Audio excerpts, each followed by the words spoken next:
What is going on, Laker Nation? Welcome to episode 6 of the Bulletin Board material. I am your host, Ray El Barbon, coming at you. We are 2 games into the preseason right now with the LeBron era underway. And, we're going to go ahead and discuss a little bit of that in today's episode. One thing I did want to kind of just establish right off the get-go just for this episode today is patience. That's going to be the theme of today's episode. Patience, patience, patience. I know we've all heard it. We've all heard it this entire preseason.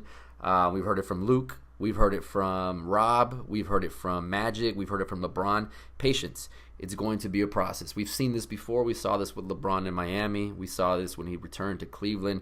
His team start off a little bit slow. I don't think we're going to have that big of an issue just because we have a few guys that, played together last year. We got Zoe. We got Josh.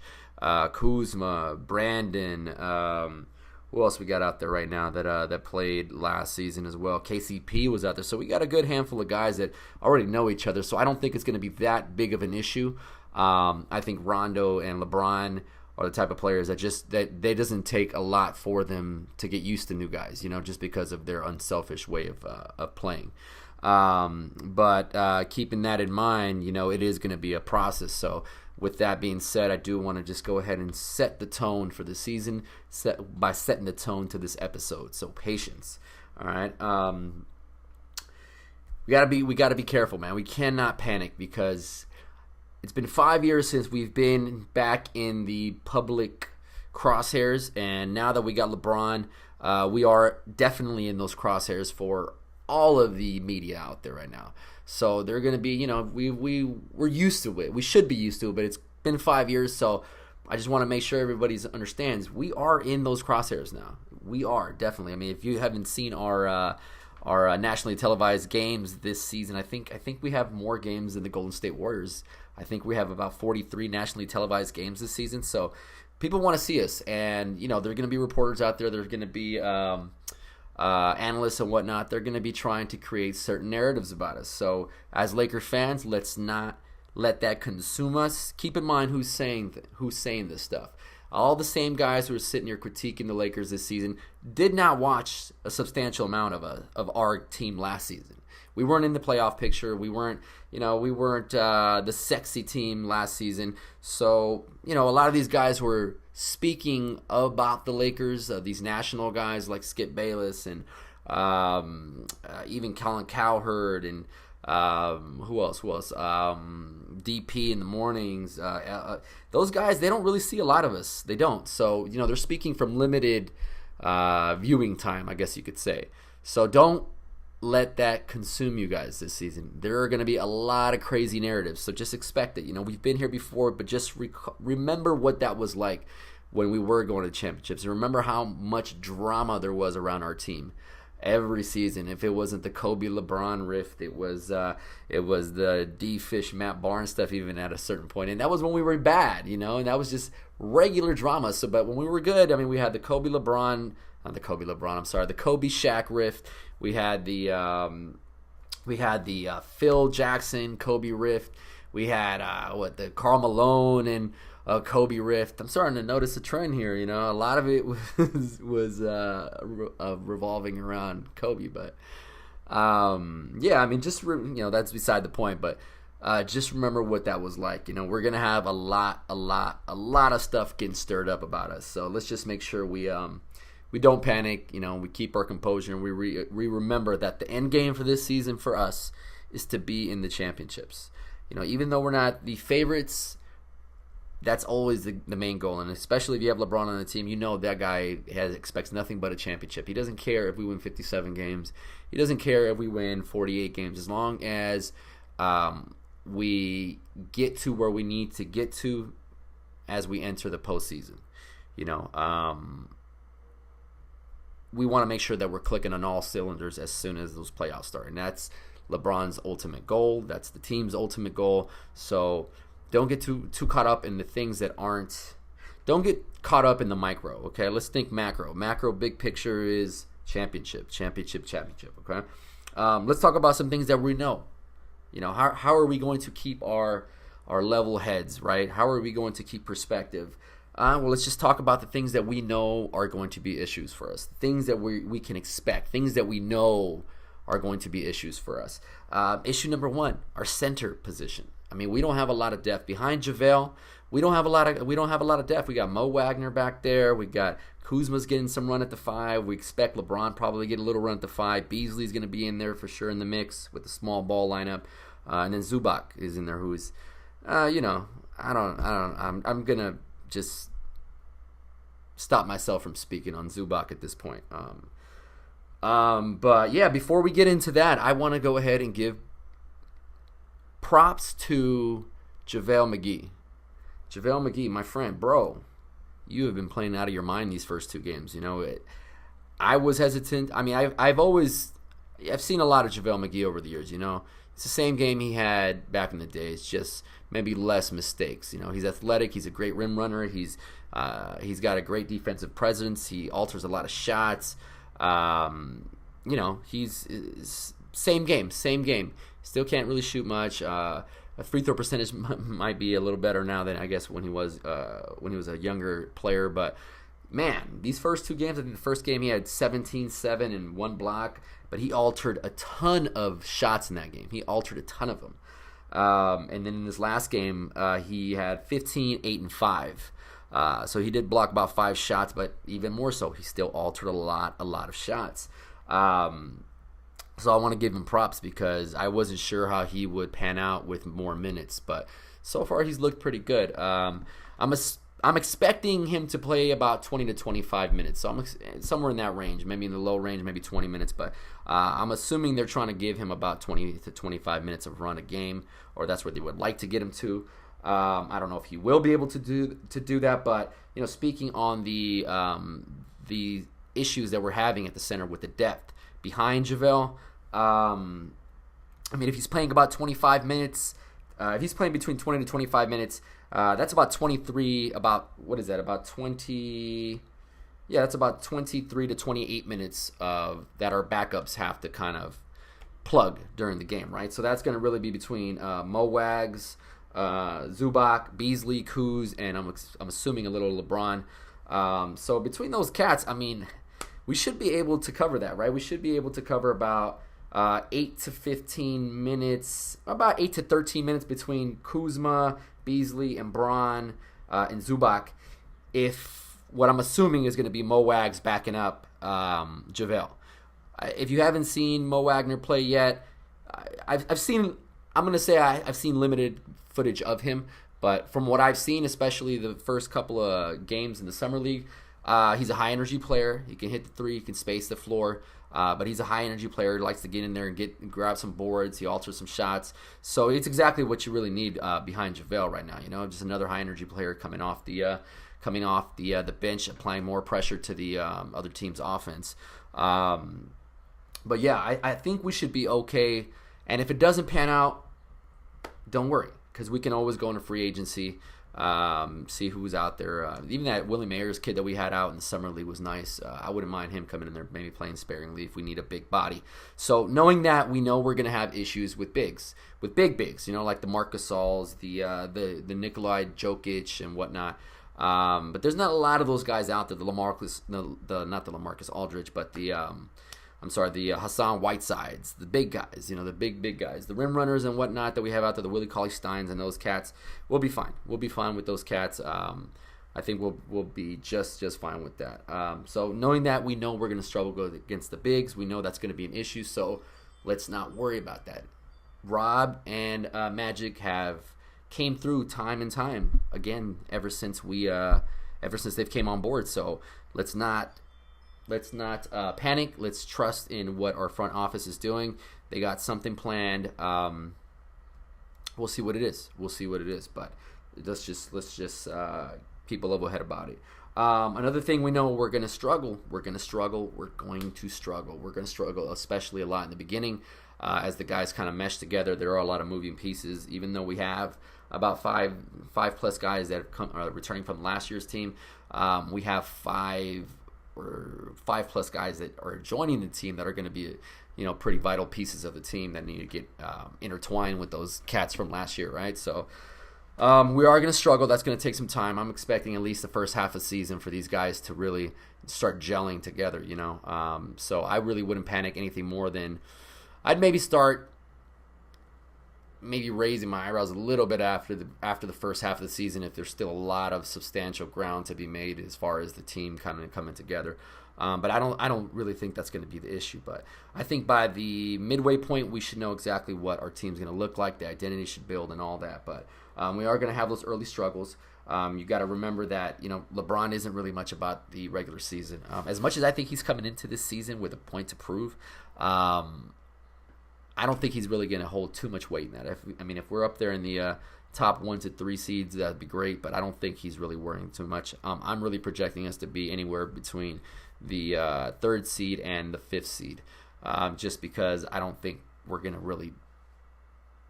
not going to really worry about what our regular season record is, as long as we can maintain a competitive edge and keep improving, and as long as we're still in the upward trend of making the playoffs. Because if not, then at that point everything's going to fly out the window at that point. But just remember, we are going to have early struggles, so just be patient, guys.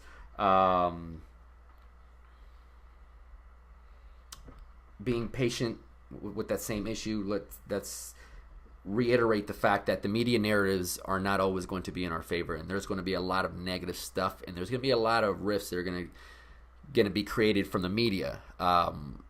And that's nothing new to us. We've watched these guys. We've watched these guys our entire lives. I'm hoping, if you're listening to me, I'm hoping you've listened to the Lakers your entire life. But we've seen this before. We know Lonzo struggles with the shooting at this point. We know he's improving. We know he's a little stronger. So it's going to take some time, but he'll get where he needs to go. We know what LeBron's going to give us. We know what Kuzma is and what he's not. We know what he's working on. So all this stuff to these national announcers and broadcasters, it's going to be new. So they're going to create stories from this, and they're going to create stories based off of that, off of them now seeing a lot of this and not knowing a lot of the backstory, like a lot of Laker diehards might know, But yeah, just remember, don't bite on the narratives, man. They're going to be looking to create that turmoil, so just don't bite on it. We essentially are looking to make a championship run, and we're looking to hopefully win another national championship, another world title. We're looking to add another world title to our collection, so that's going to take some time. The main thing is that we want to make sure that by the time we're in the playoffs, our identity is set. Our identity is completely set. Everybody knows what their role is, and the whole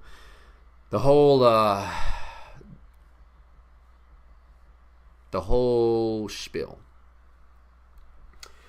So let's just remember that our ultimate game is to talk after the season. There's going to be a lot of moving parts. There's going to be a lot of people talking. There's going to be a lot of noise around the Lakers. So as Laker fans, we've been there. We know what it is. Just remember that it's going to happen. As long as you're aware of it, I think the season will pan out for us. Another big thing that we can expect is there's going to be coaching drama, as is with every team LeBron has coached. There was issues with him when he had Coach Brown back with the Cavs, right? Bumping into him or whatever. Then he had that issue with Eric Spoelstra, and there was issues with Eric Spoelstra, especially towards the end, where it was constantly, does LeBron respect him, blah, blah, blah, whatever, right? New guy. Then Ty Lue, right? Then there was issues with, forget his name, but the coach that was there when he returned to Cleveland, the European guy or overseas guy, forget his name, but he had issues with him, issues with Ty Lue, even though Ty Lue was one of his guys, right? He brought him in. He wanted Ty Lue.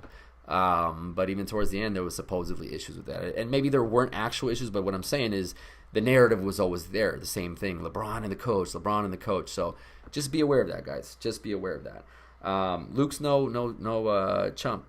He's won I think 1 or 2 championships as a coach with the Warriors. He won 2 with the Lakers, so he knows what it takes.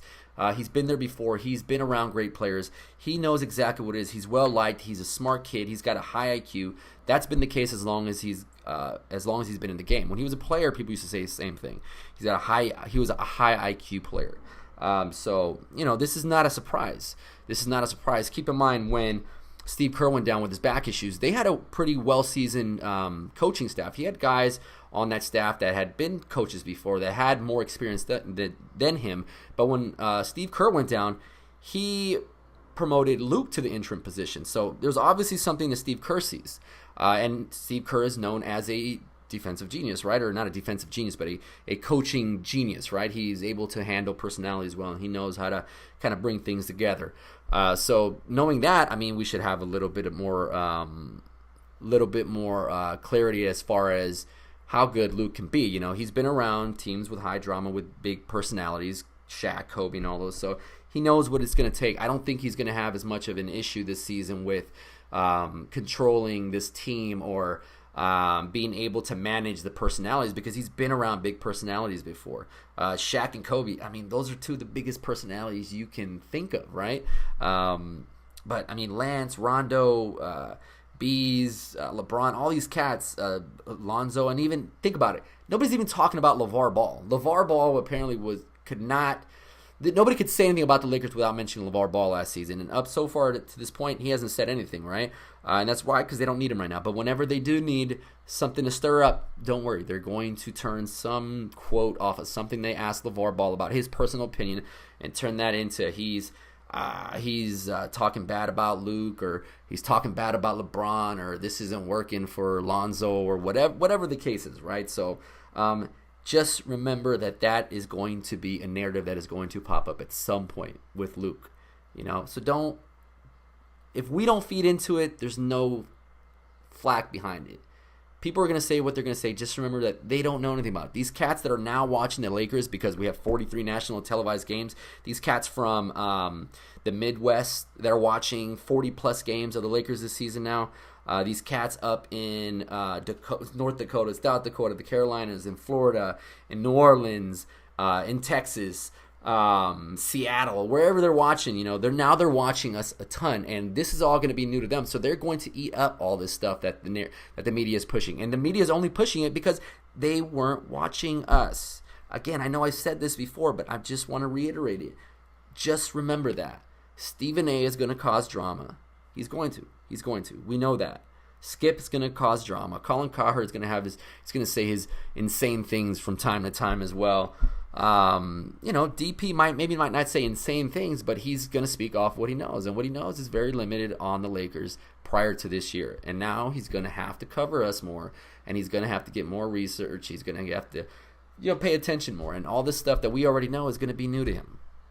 And I like Dan Patrick, and I like Colin Cowherd. I can't stand Stephen A.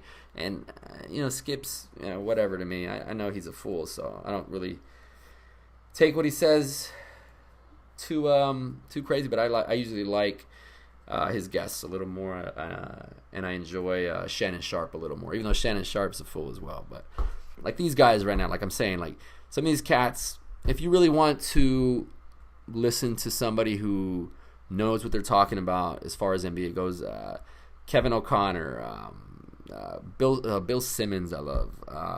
Even some of the local guys know a lot better. I like Amin El Hassan, I believe. Sorry if I butchered that, but I like Amin El Hassan. Listen to Ramona a little bit. I like her articles a little better because she's got a lot of connections. But those guys, just remember who's talking about us. If it's not a local guy that who's been watching, then don't care so much, because as soon as we start caring, that's where everything gets out of control. Let everybody say what they're going to say, because at the end of the season, we'll be the ones standing there holding our trophy, and then they're going to say, oh my God, where did this come from? It's been brewing, man. It's been brewing.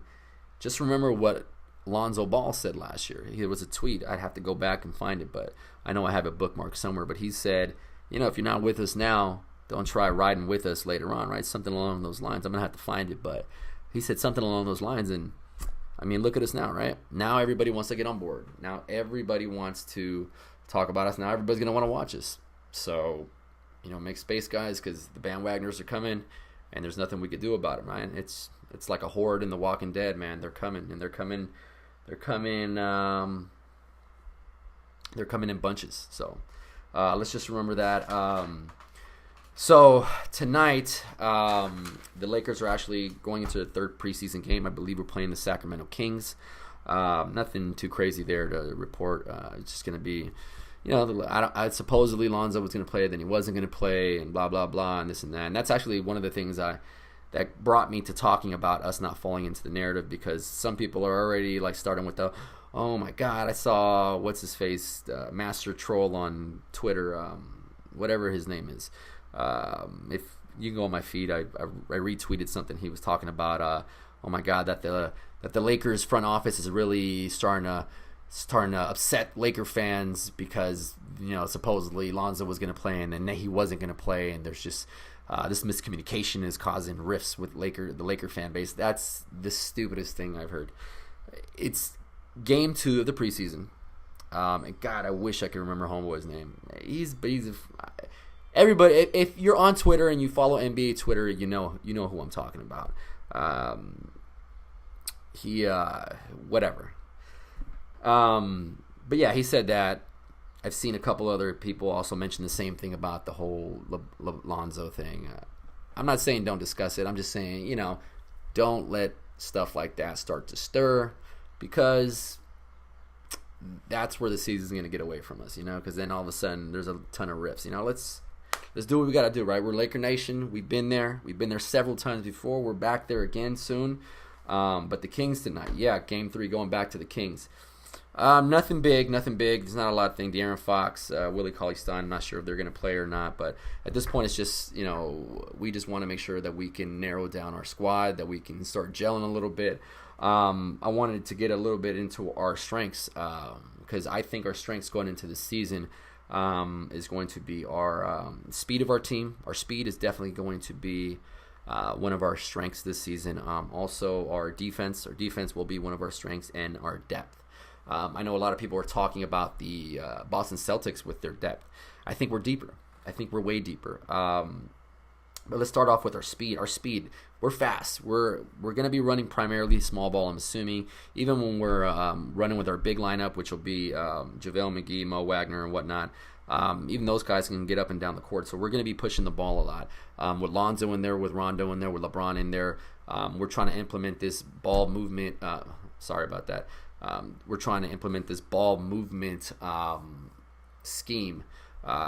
So it's going to be all about fluidity, keeping the ball moved. Lonzo's amazing at that. We know Rondo can be amazing at that. We know LeBron can do it. So hopefully LeBron just plays into it. We can maintain that speed and that pace that we had last season, because I think last season we were top 5 in the league as far as pace goes, and we were pushing, and I think as far as our speed goes, that is the best way to. That is our best way to win games, I guess. Just to keep pushing the ball on offense, on defense. Keep pushing. On offense, we got to create turnovers. We got to create turnovers to lead to this offense. On offense, we got to just keep pushing the ball, and I think we're going to be able to do that. I think that's part of the reason why we have so many ball handlers right now.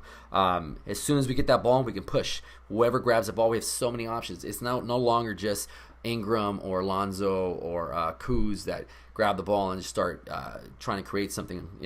Isaiah Thomas a little bit last season when we had him. Now we got LeBron. If LeBron grabs a board, he's pushing the ball. If Brandon grabs a board, he's pushing the ball. Kuzma, he's pushing the ball. Rondo, he's pushing the ball. Lonzo, he's pushing the ball. Lance, he's pushing the ball. It's going to be all about grabbing that board and outletting that pass. That's what you're going to see a lot this season. On the defensive side, I think the fact that our length is going to be a big plus for us. It's going to create a lot of havoc in the lanes. That's going to lead to turnovers, which means we're going to what? We're going to push the ball in transition.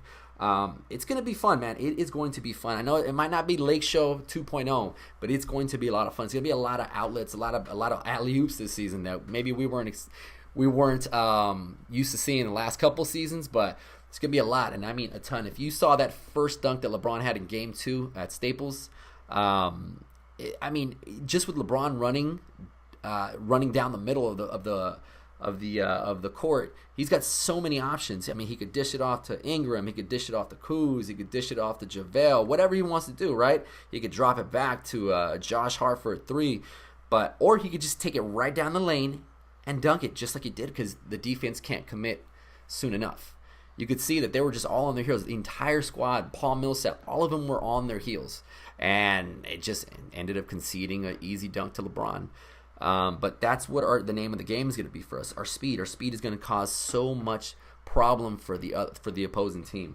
It's going to be all about keeping pressure on that squad, keeping them on their heels. Another strength, our defense. So our defense, like I was saying, is going to lead to turnovers. But if you really haven't had a chance to look through our roster, look at our roster. We have about 7 or 8 guys on the roster right now that at one point or another have been known for their defensive ability, right? Even if they're maybe the older cats. Even the older cats are a little craftier, like Rondo. Rondo's been known as a defensive guy before. He's definitely slowed down a little bit with that side, but he's still a crafty guy, and he knows what to do, where to get to. There was a charge he took the other day where he knew exactly where the spot was. He knew that I want to say it was Trey Lyles. Trey Lyles, I think, tried to cross him, I believe, and he was on the right wing behind the three-point line. He crossed to the left, going back towards the lane, and Rondo just beat him right to the spot, took the charge, and that was it. And it was like you could tell Rondo had just seen thousands of hours on Trey Lyles, a film on Trey Lyles, and that's why he knew, right? So that's what I'm saying. Even the older cats, even if they might not be in their defensive prime now, they're known for grit, they're known for grind, they're known for getting inside the guys. They know how to play on that side of the ball. You could chalk that up with Rondo. Lance Stevenson, you could say, is a defensive plus guy. JaVale is a defensive plus guy. LeBron is probably a defensive plus guy when he feels like it, which he might feel like a lot. He's got a lot to prove this season, right? Or at least I feel like he's got a lot to prove. What else? Lonzo's a defensive plus guy. That's already 5 guys. Josh Hart is a defensive plus guy. That's 6 guys. And I know I'm missing. KCP is a defensive guy. It's 7 guys right there for you. There's so many guys. There's just so many guys that we can really just say. That's not including Kuz, who might take a step forward this season. But we got at least around 7 or 8 guys that can really do something on the defensive side.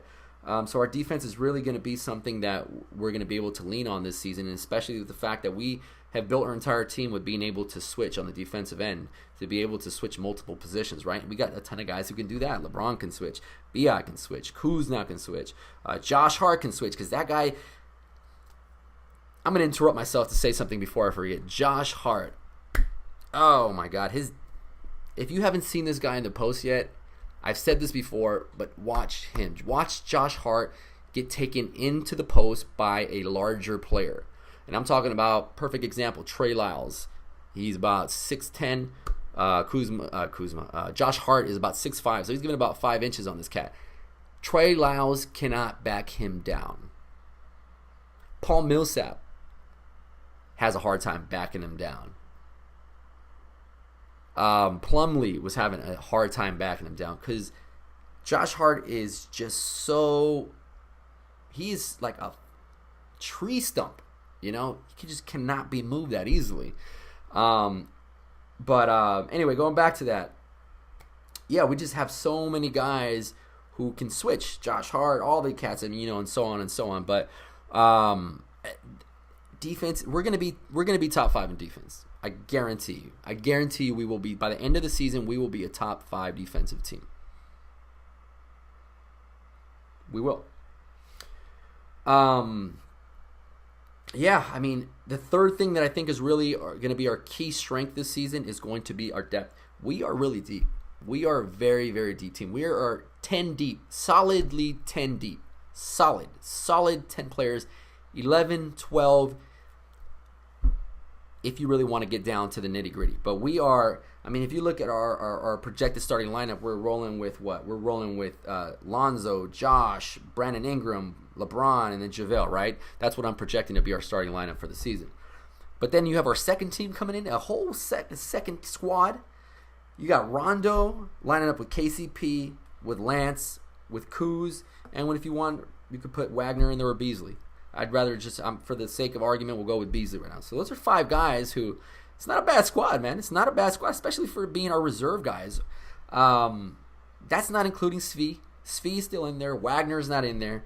And those guys might be nice little pieces too, you know. Who knows? I'm not going to include them in there because they're just unfamiliar at this point. But Svi looks really good from what I've seen.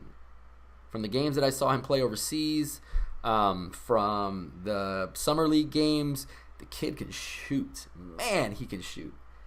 But yeah, with that second squad coming in, oh my goodness. There's at least 5 teams that I would pick that squad over right now. That squad could beat. And I would put money on. I would take that squad of Rondo, KCP, Lance, Kuzma, and Beasley over the Nets. Over the Nets. I mean, who are the Nets going to trot out there? D'Angelo Russell, Crabbe, Carroll, Hollis Jefferson, Allen. I mean, who else are they really going to run out there? Maybe I'm missing somebody, but how important can they be if I'm missing them, right? Atlanta, perfect. Trae Young, Bazemore, Prince, Collins, Dedmon. What? Who? Charlotte, the Hornets. I mean, the Hornets have who? Other than Kemba, I mean, Batum, Kid Gilchrist, Marvin Williams, Cody Zeller. I don't know if I'd want that squad over this squad. Cleveland for sure. Cleveland has got what? The rookie probably lining up Sexton, J.R. Smith, Rodney Hood, Kevin Love, and Tristan Thompson. I don't know. I think I'd want these cats. Sacramento. I couldn't even tell you who the hell is on Sacramento right now. What, DeAndre Fox? DeAndre Fox?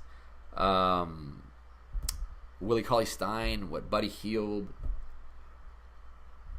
Exactly. That's what I'm saying. We're pretty deep this season. Teams that are being touted for being deep, the Celtics. I mean, and we're deeper than them, honestly, to tell you the truth. They're maybe 8 strong, but we're really 10 to 11 strong. I project we'll be 11 strong because I think Svi is going to be really good. But leading into that, I really wanted to get into a lot of the surprises and the disappointments from the first 2 preseason games that I've seen at least. One of my biggest surprises is Josh Hart now taking the starting shooting guard position away from KCP. Not that he took it away, because I had actually said by next season Josh Hart would be the starter at the latest. I just didn't think it was going to be 2 games into the preseason that KCP would have lost his spot. Thought maybe somewhere during the season maybe that would happen, but not this soon. So Josh Hart taking the starting position role away from KCP is definitely my biggest surprise right now. Another surprise that I've gotten is how aggressive Brandon Ingram's come out. He has been just super aggressive on the defensive side and on the offensive side. There was a stint in the first game where on defense where he came over and just swatted a ball from the weak side. He was the weak side helper. He came over to swat it, but he swatted it with some emphasis, right? He's used to swatting some stuff like that, but not with such purpose, I guess you could say. And then on the very next play, he stepped in and took a charge. But he came in there and he, with the intent to step in and take that charge. On back-to-back plays. On offense, he's just shooting the ball. He's missing some shots, and you could tell it doesn't seem to be bothering him. He doesn't seem so timid anymore. Before he'd come out aggressive, and then little by little, you could see maybe he started getting a little timid as his shots didn't drop. But so far, so good. I've seen it. He seems to fit in perfectly alongside LeBron. He's been a big surprise on how aggressive. I knew he was going to be better, but I didn't think he would be that aggressive this early on.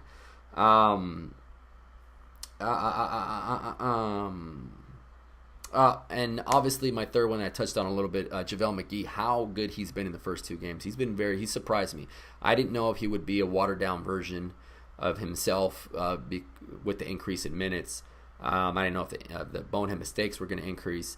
So far so good. I'm expecting some bonehead mistakes, but man, if he can give me a good 15 and 10 every night, man, that is amazing, right? 15, 10, and 2 or 3, that'd be great. He's been altering a ton of shots. He's really been a force on the squad so far, on both the offensive and the defensive side.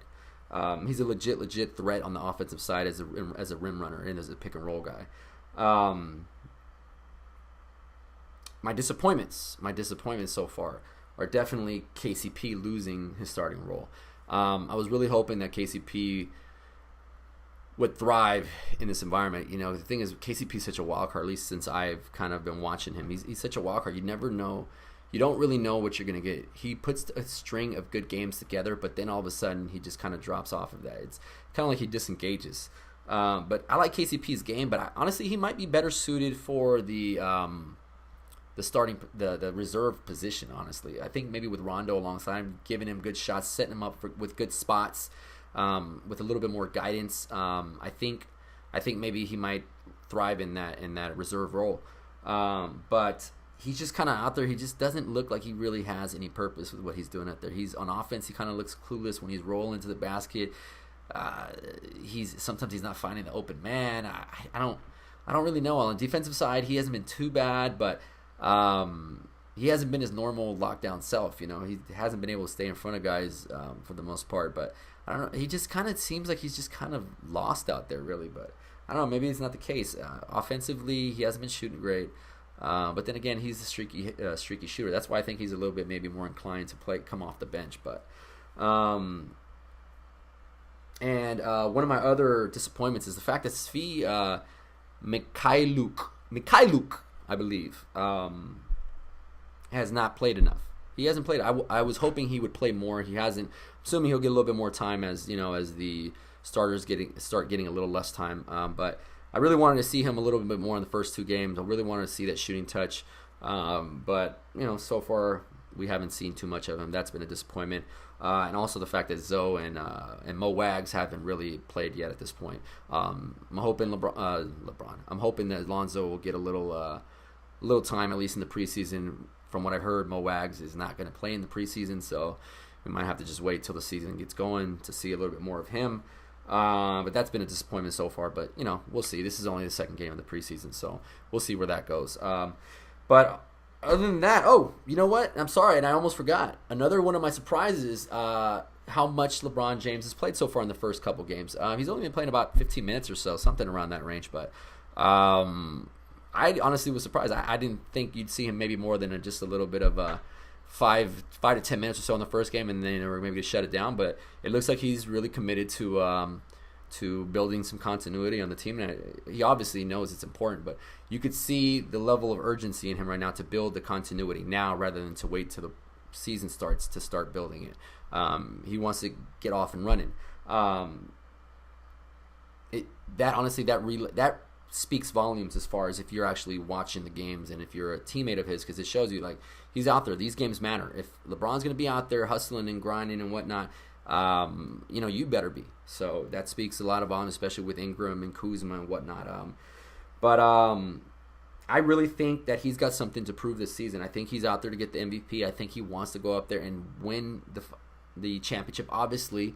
But I think he's underselling how good he thinks this team is right now, because he might think that this is the best route. It is a younger squad, so maybe he doesn't want to put too much on them, and he knows that his words carry weight, when he speaks. So maybe at this point he doesn't want to put that type of weight. Maybe down the line, maybe he will say something about what his expectations are, but as of right now, he's not. So, but I think he's definitely got something to prove this season. So that's a good thing to hear, or not hear, but see.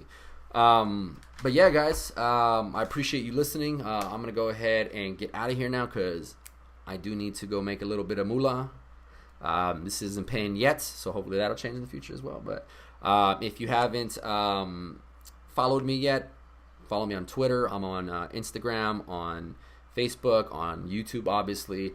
I have different Twitter handles for each one, a little bit spelled differently, but best case scenario, go to my website, thebulletinboardmaterial.com. Go ahead and subscribe there. I have all of my handles on the first page, so you can literally click in there, and you have everything taking you directly to each one of my handles. So that's probably the easiest way for me to relay the information to everybody. So thebulletinboardmaterial.com, thebulletinboardmaterial.com. You can see all my stuff on there, all my new podcasts, anything I'm kind of working on. It's not a lot that I'm working on right now, but, it's the best place to be able to find anything that I'm doing. Or if you just want to send me an email or whatever the case is. But also my promo for Beardscape is there too. El Barbon, my promo code, I think it gives you about 30% off. So you can get on there and try some of the Beardscape products. I love it. I'm not an owner in the company or anything. I just love the stuff and I support it. But yeah, check it out. It's organic, USDA certified organic. But if you guys want a little discount, go on there. When you get to the promo code to check out, you put El Barbon, ELBARBON, and you'll get 30% off of that. Other than that, guys, let's make sure we keep a level head this season. We are Laker Nation. We are basketball royalty. So let's conduct ourselves as such, all right? So when you feel like you're getting out of whack, just woosah, find your pressure points, bro. Find your pressure points. But yeah, if you're talking Lakers, you're talking my language, man. Thank you for checking in. I appreciate it. This is Ray El Barbon checking out from the Bulletin Board Material Podcast. And I'm out, guys.